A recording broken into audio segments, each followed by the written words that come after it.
Carlos Raposo. Has anyone heard of that? Never heard of him. Doesn't ring a bell. Doesn't ring a bell.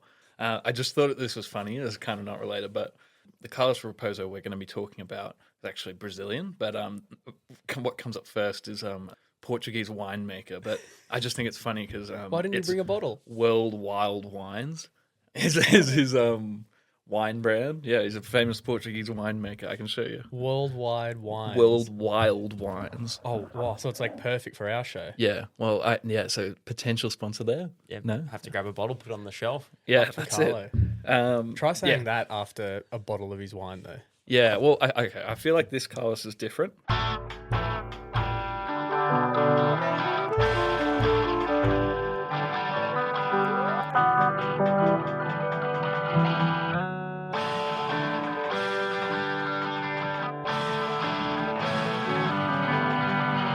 Hello, welcome to the Wild World of Sports, the podcast where three mates sit down, tell some crazy sports stories, and try to figure out which one is the wildest. In the chairs is me, James Whybrow.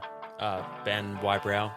That's weird. You guys have the same last name. No relation. Yeah, Yeah. coincidence that. He's my brother, no relation. Yeah. Fancy that. All right. Brazil. What comes to mind when you think of Brazil? Football, Football? Yeah. because you were talking about it, but also, Yeah. what's the dance? Macarena. Flamenco? Macarena. Macarena. Is that Brazilian? I don't know. YMCA? Beach no. volleyball always comes to mind. Yep. I mean, I wrote a little list and I'm like, what do I think of? Yeah, beach football as well. Because, like, you know. The big Jesus But then, of statue. course, like, yep, that was here. Christ the Redeemer. Yeah. Yeah. Yeah. Pele, Ronaldo, Neymar, obviously. Ronaldinho. No, this time, well, actually as well, you'd probably think, you ever seen The Simpsons episode where they go to Brazil? I definitely have. Definitely have. I'm drawing a blank on it, though. They like hop in like a taxi that's not real and stuff. Homer gets kidnapped. Oh, yes, that's Yeah. right. Now it's all coming to me. But So, they're really nice guys. Scams, hey? Brazil famous for lots of scams. Maybe it's nice. I've never actually been, but that's the reputation. So it's what it's like in The Simpsons. This time we're going to be talking about a Brazilian scam artist. So this Carlos Raposo fellow, he's grown up in the favelas. He's a very poor guy. He's actually adopted, so he doesn't know his real parents. He was adopted by a 200-kilogram alcoholic lady who wasn't very wealthy or nice. So there's not a lot of checks that go on in Brazil for adopting kids then? You know what? I don't actually know how that happened. I mean, maybe it was just like sort of casually adopted, like, you know, because he's in the favelas. Like, do you think there's an adoption agency running like official adoptions? I think it's scoop him up off the street. pretty much, yeah. I mean, all of this stuff, who knows really? Because this guy's a bit of an enigma. How'd you find out she's 200 kilos? That's just what one of my sources said. She died because of being 200 kilos and an alcoholic. So yeah, maybe that's why. Because yeah, she died fairly young. He then lived with her sisters for a little bit, and they were even more poor in the favelas. So lived a life on the streets. This guy. There's a thing called 171 in Brazil. Apparently, it's the penal code for grifters and scammers. So someone who like tries to grift people is often known as a 171er. And he's got a bit of a reputation as a good 171. He's the scammer that you want to like. He's a very charismatic fellow. Like a Robin Hood sort of guy. Because Robin Hood stole still. Yeah, he did. I feel like this guy was a little bit less righteous, maybe. Because, I mean, I'll go on. So some of his scams included like losing his wallet or like saying that his card's been swallowed by the ATM so that basically he wouldn't have to. It's like, oh no, don't have my wallet. Like, can you pay for the meal for me? And he'd do this all the time. Dine and dash sort of equivalent scams. Like, he would just go out and eat wherever at fancy restaurants and stuff. Bring lots of women on fancy dates to places and eat for free by just lying to people and coming up with all sorts of things. Which this does come into it a little bit because part of this story does involve like he's like in one bit he's quoted saying he's a sex addict. So a lot of what he has, like, he's got a big fascination with sex, I suppose. Like that's a part of his whole life. How Like, much sex are you getting taking women out to fancy restaurants and then being like, whoops, I didn't bring my money, you have to pay? well, I don't think he's getting them to pay. I think he's somehow getting in for free through like favors. through people. I've got like a bit more like examples of like stuff he gets. He's quoted saying, "Yeah, my whole life has revolved around sex. There are no other hobbies. If I went to a nightclub, I'd spend 10 minutes chatting up a girl and then leave. You just take her into the first bathroom and the first available cubicle, give her one, then leave." That's quoting from him. Man, put This that all on our comes from the merch. culture which I was raised. I came from a very poor culture among ignorant people. So I had it in my head that to have sex, you needed to be macho. It's not something I'm particularly proud of. So, and he's still around. He's like 54 now. And he just, I guess, sort of bounces around still. Like, so he's a pretty likable guy. He just sort of talks about his stories and everything and cruised through life. So his like influence went as far as, I don't know if you know Carlos Alberto. No, it doesn't. No, apparently a famous captain and manager from Brazil. He got himself, he was talking to him in a nightclub and just arranged a booking for a resort town in, I'm going to butcher all these like names and places, but Buzios or something. It's like, I don't know. Brazil. Well, it's in Brazil. It's like a famous resort town. And yeah, he somehow just like has these connections and gets like I think he's a captain of the Brazilian national team. He played for them. But yeah, famous captain, manager, Brazilian footballer. Which, speaking of, most of Carlos's life to this point, he'd been doing like little grifts and not anything to do with football per se. But one of his famous scams that he then later did was pretending he was Renato Gaúcho, if I'm saying that right. Maybe. He impersonated him, same haircut and everything, pretended he was this guy.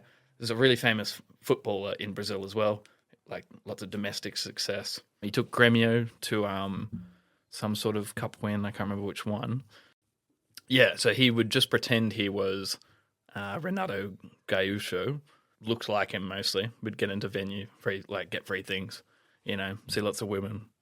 The weirdest part of this too is after it sort of all came to blow, the actual Renato Gaúcho, his wife found out about it. They sort of had a confrontation and stuff. I don't exactly know how they met, but Carlos actually ends up meeting Renato and they become good friends. So he's pretending to be this guy. Yeah, is grifting everyone all the time. And then his punishment is, I guess, he gets to be best friends with the guy.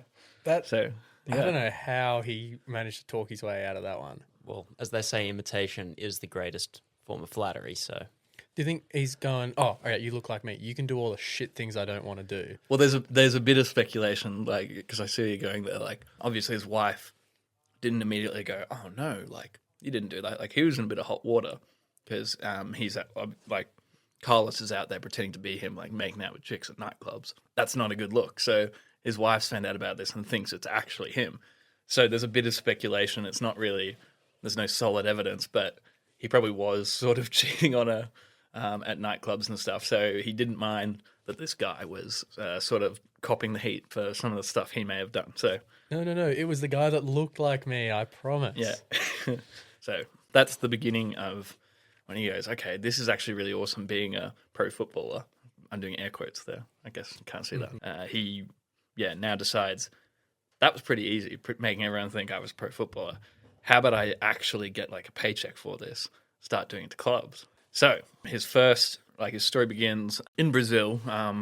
He manages to get to like some smaller teams, just sort of lying to the club ownership and stuff, paying off some journalists to say that, yeah, he's a legend at these other clubs. They've seen him play, etc.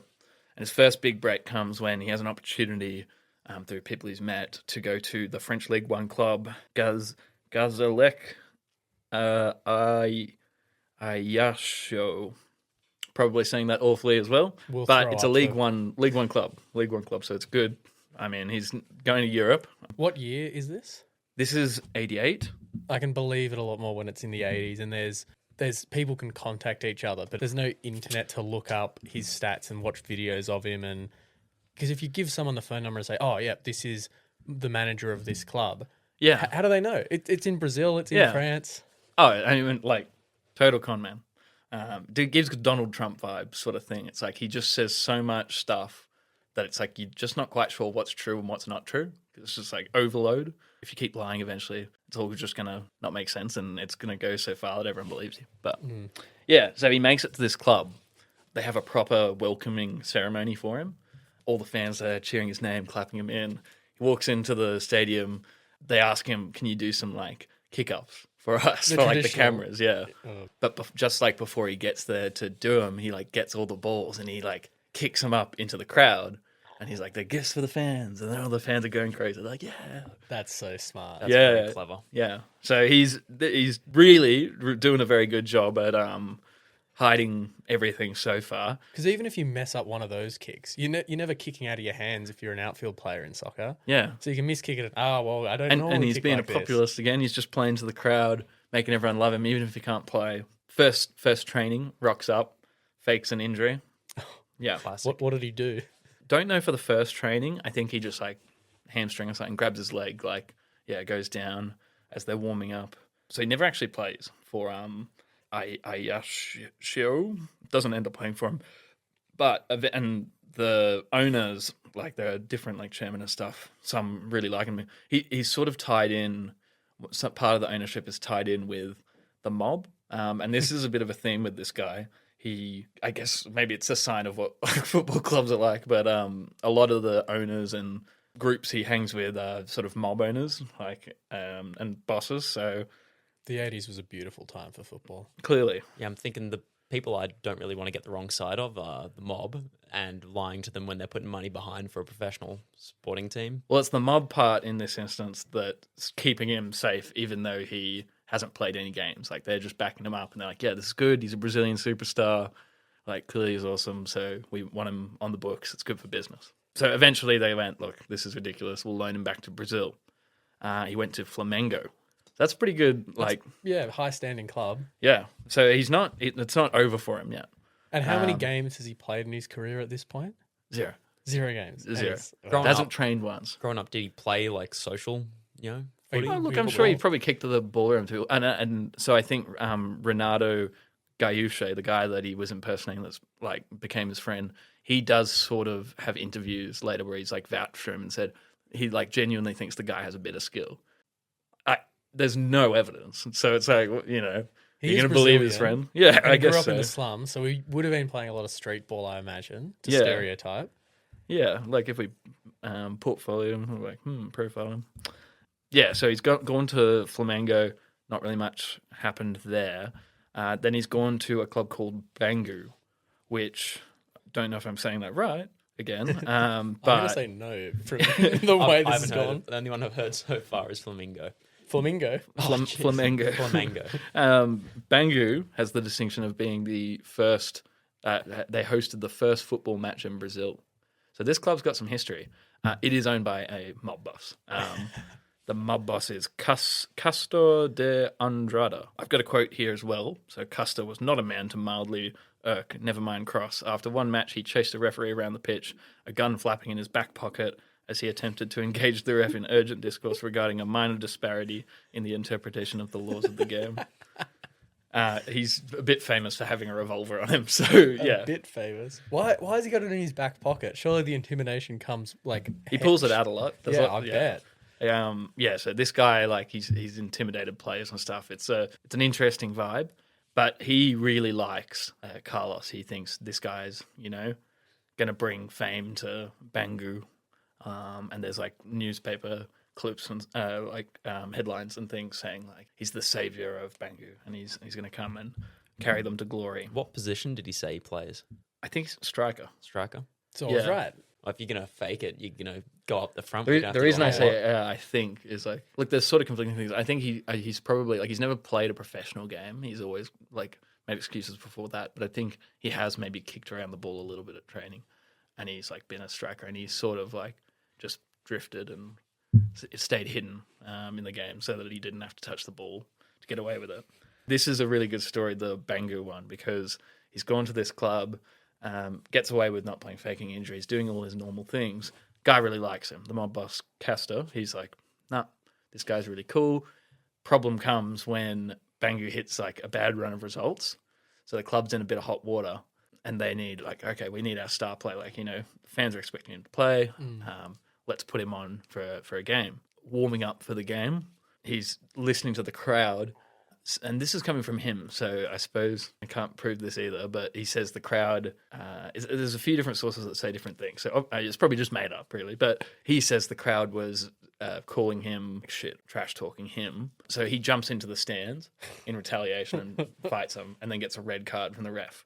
So he Before the doesn't have game to play. starts. Yeah. Oh, great. Is So- this home or away? This it would have been a home game, I think. He's Yeah. fighting his own fans. No, it was away fans. Oh, okay. Yeah, it was definitely away fans because it wasn't like the club's owner or anything. A club like club's fans because they were trashing the owner as well. Supposedly, he says later. Oh, that's brave of those away fans. Yeah, jeez. So- Especially if you know the connection there. Yeah. You've gone to a previous game and he's running around with his revolver. It's intense in Brazil. Yeah, so he Castor's really mad at him. The mob boss comes into the changing room after. He's furious, waving around his revolver, and supposedly he says to him that he was defending his honor and that they were slandering the mob boss, calling him a criminal. And so he's like, "Oh, I had to defend your name." And he's like, "Oh, you're really loyal." Anyway, allegedly. So, but the matter of fact is he's then gotten a contract extension and a pay increase. For not doing anything. So at For this being point, loyal. he hasn't played a game. Yeah. What's he getting paid? Doesn't even sound like he's training either if he's injured every time. I think he's getting paid a pretty good salary. Obviously, it's probably off the books. I've not actually seen any numbers. A lot of it's pretty shady because there is some interesting things later.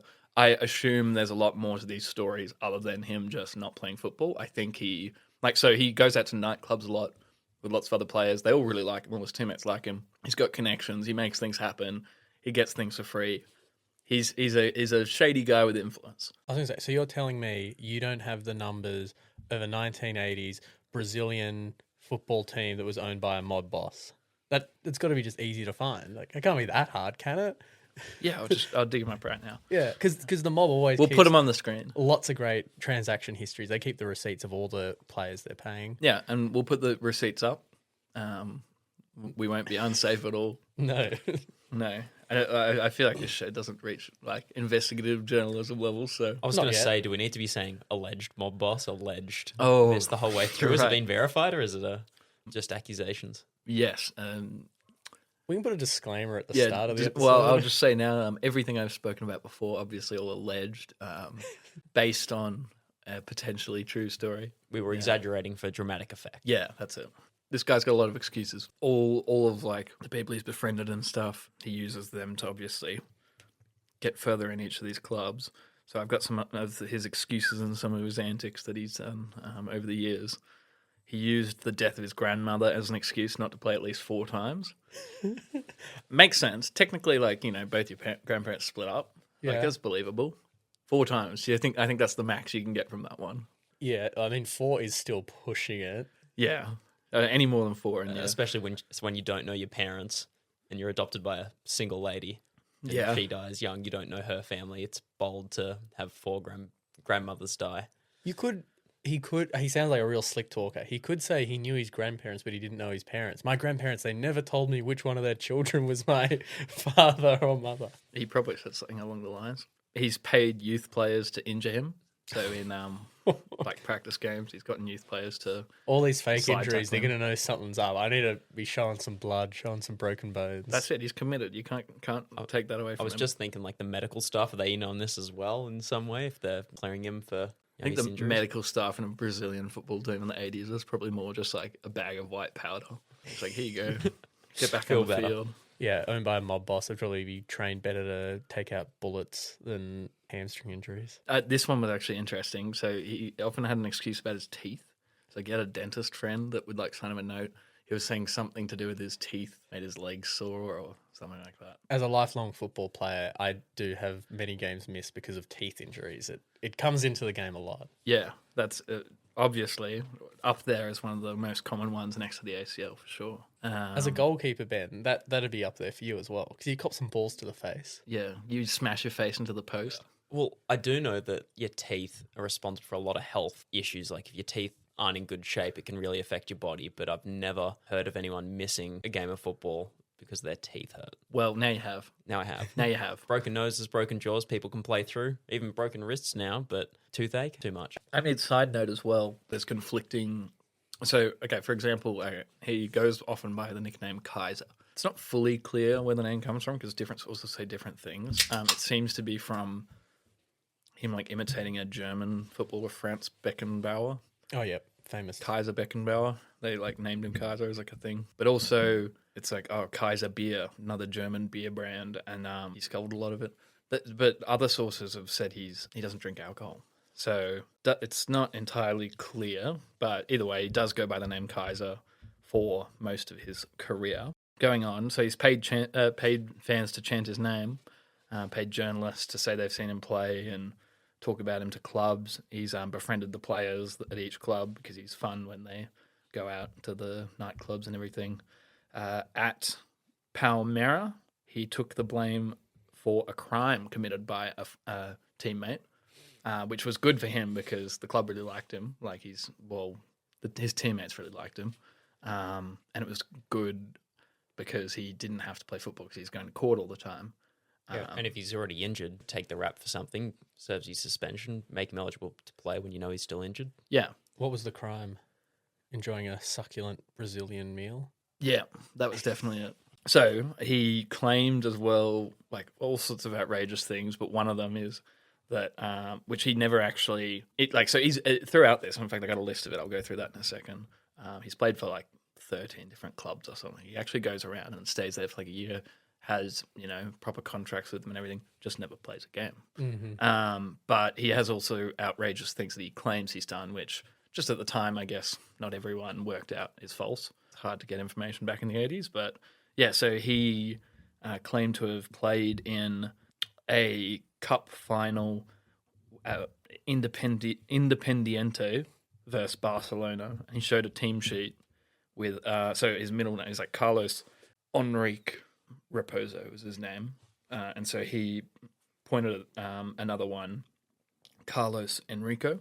It's actually an Argentinian guy. It's spelled slightly different, doesn't have a H, and it's pronounced Enrico rather than Enrique, which is his name. But looks similar, and it's like enough to just have the vague doubt that, he shows someone this and they just believe it. Which, on that note as well, there's another Carlos Enrico, which played at Vasco, which actually, real player, played there. There's clips of him. And so he's pretended to be this guy too. And so in those clips and stuff, there's like audio going, yeah, Enrico, Carlos Enrico. And he has, so our Carlos Raposo in this story, he has played at Vasco as well, plays for them in 89, I believe. He's got paychecks from these clubs. He's gotten paychecks from them. Yeah, he's gotten contracts. Yeah. So when people would ask to see clips of him, he would show these clips of this other guy who had a similar name to him, had the same haircut. So anyway, yeah. Small price to pay if he had a shit haircut. Yeah. He's got like a mullet, sort of like a big shaggy mullet, bit of like Very party 80s. at the front. Yeah, it's very, very 80s. So I'll go through some of the clubs he's played for. His career's gone for basically 2 decades, almost. So he started at Puebla. He went to Botafogo, Flamengo, Independiente, Bangu, Gazalec Ajaccio, that French club, back to Flamengo, Bangu, Fluminense. How do you say that? I'm going to just stay out of it. Yeah. I've seen that one on FIFA, so I know. Anyway, Vasco. Oh, yeah, so then he goes to El Paso Six Shooters in Mexico. So he takes a little break up in Mexico, comes back with all sorts of stories. Like, no one's watching the Mexican Football League. They don't care. So he just comes back and was like, yeah, I was so good. Like, the owner gave me his Ferrari. And, he's just telling all this crazy stories as he does.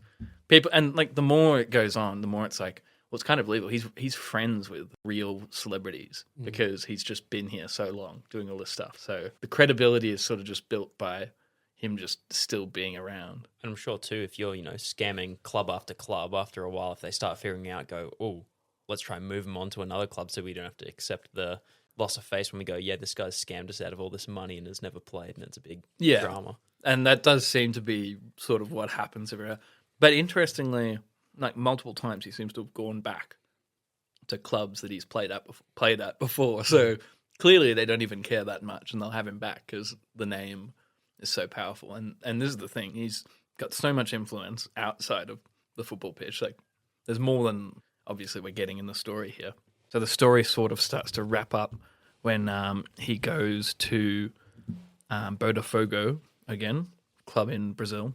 He goes back to Botafogo, which is one of the first clubs he plays at. There's a new owner or a new chairman, another mobster. His name is Surprising.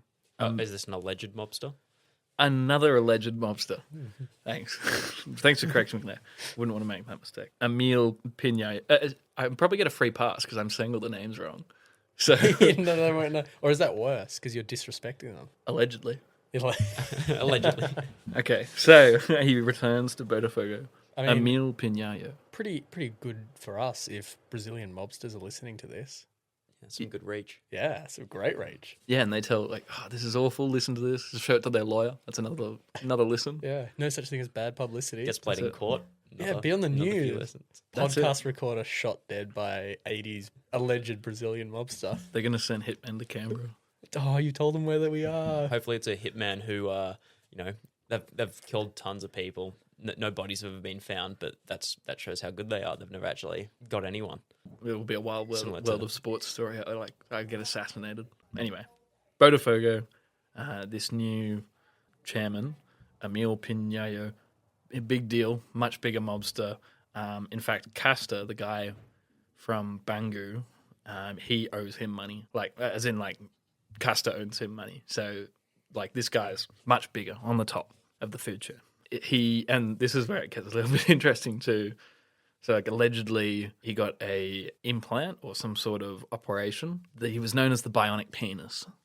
The what? So Emil Pina was the bionic penis. So he's gotten this operation, but he basically can't get flaccid anymore. So he just has sex with lots of people.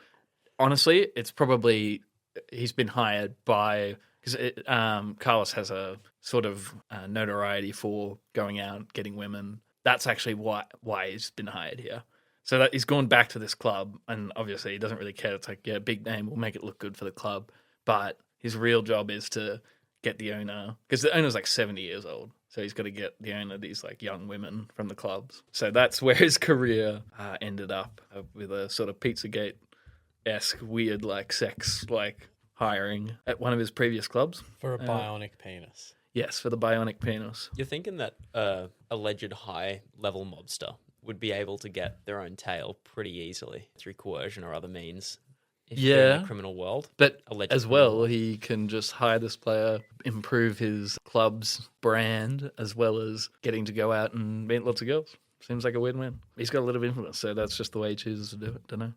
There is a movie, I gotta say as well, honorable mention. So it's, Carlos Kaiser, the greatest footballer never to play football. He sounds like it. Yeah. I don't know many other footballers that have this many stories that have never played. Yep. Did he ever get on the pitch? Well, to get injured and whatnot, yeah. But he never really played a proper professional game where he tried. In the movie as well, there's interviews from like Carlos Alberto Zico Jr., Bebeto, and obviously Renato Gaúcho, which is his like friend that he impersonated. But yeah, no, he just sort of lived the rest of his days. Couldn't get at the clubs anymore, I guess. But he's still around. No one's killed him.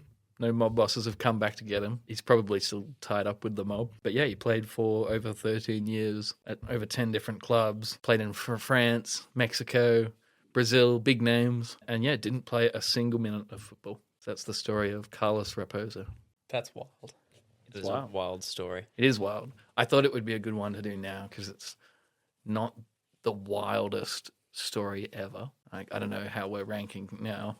I mean, that's a great segue because we'll get into the ranking.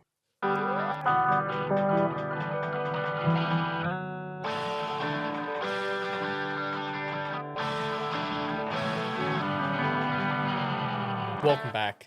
This is the second part of the show where we attempt, I say attempt because we haven't really done it before, but attempt to rank the stories that we tell in a Top Gear-esque, I think it's the style we're going for, where So we just put it on a board. And we'll put it on a board. we just have to put it above or below other ones. Not the wildest story ever though. So yeah, how I mean, does it's this got rank? a lot. All right. Do we have a ranking metric yet? Well, for now, if we put it in wild at the top, mild at the bottom, Yeah, I like that. wild and mild, where are we ranking this one? Let's say on a scale to 1 to 10. as we throw I it actually on. don't think it's that wild. I know I picked the story, but You don't? I think it's pretty wild. it's absurd in some ways. But he's just a dude that goes around lying. I think it's not even particularly crafty. He just sort of But it worked. it did. And like the mob aspect of it, the club scene stuff, Brazilian football, a famous Brazilian footballer that never played. It's not interesting. So if out of 10, maybe 4-3. 4-3. Oh, Jeez, I that think seems a little bit low. that's I We're think way gonna have low.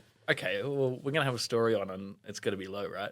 It's not gonna be like IGN where we're given everything. 7.6. Yeah, yeah, okay, that's fair. But again, once we've got more on the board, we'll come back and we can do a retcon. Yeah, end of season. Do an end of season review of 10, 15 What- topics. and do we do it we'll do one of those tier lists with S? Yeah. A, B, C, D. Yeah, once they're there, a pyramid even. But I think 3-4 is way too low. I'd go 6-7. I'm thinking somewhere in between. I'm thinking 5, 6. If I'm kind of looking at thing. that tier list board, maybe B or A, not S tier. Yeah, I'm thinking. Oh well, see that A and B is way more than 3. I and 4 in the know, scale. but- I'm thinking, given it's Brazil at the time's a developing country, the biggest bit would be going to France, to the top league in France. That's bigger world football recognition and getting away with it. That's pretty impressive. And then the mob aspect, does that hinder or does that hurt him in his career? Oh, sorry, alleged. Sorry, mob alleged. aspect. Alleged mob aspect. Does that help in your career? Because Alleged it's still career. a wild story to have. It's still wild to have a 13-year alleged career and be raking in cash this whole time, not Yeah. to play a professional sport. That's pretty wild. It's gone far. It was almost 2 decades worth of keeping this up, which is pretty impressive. Yeah, I'd put it in, if we're doing the tier list thing, I'd put in B minus. I can accept that. Okay. It's hanging in B. I can agree with that. So that's 5 out of 10. We can agree on that. Slightly higher than what you wanted, slightly lower than what I wanted. Yeah, it's a good baseline, a baseline story. And it's perfect that we don't agree because now you, the listener, you can tell us where you think this story ranks. And you can let us know at Wild World of Sports on Instagram, Facebook, TikTok, YouTube. We don't do Google Plus yet. We might. If you guys are on Google Plus, let us know and we'll put it on there. Reddit. Reddit? What? The subreddit? I'm not doing X. Yeah, you can work that I know, out. and then wherever you listen to podcasts as well. Yeah, that's where you can find us. Tell all your friends. If you love it, give it 5 stars. If you don't love it, give it 5 stars anyway. yeah.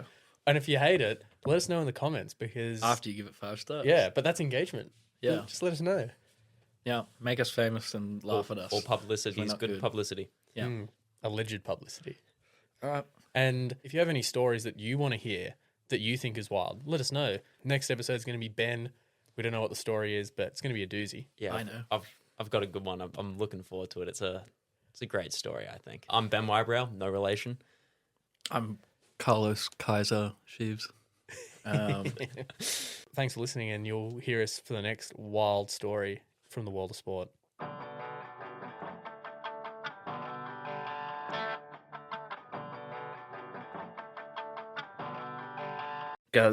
Gazalek Ayasho. Thanks for listening to the first episode of The Wild World of Sport. Massive shout out to everyone that's made this possible, especially Zoe Behrendt, who's created our cover art and the theme song and built the studio that we film and record in. So massive shout out to her.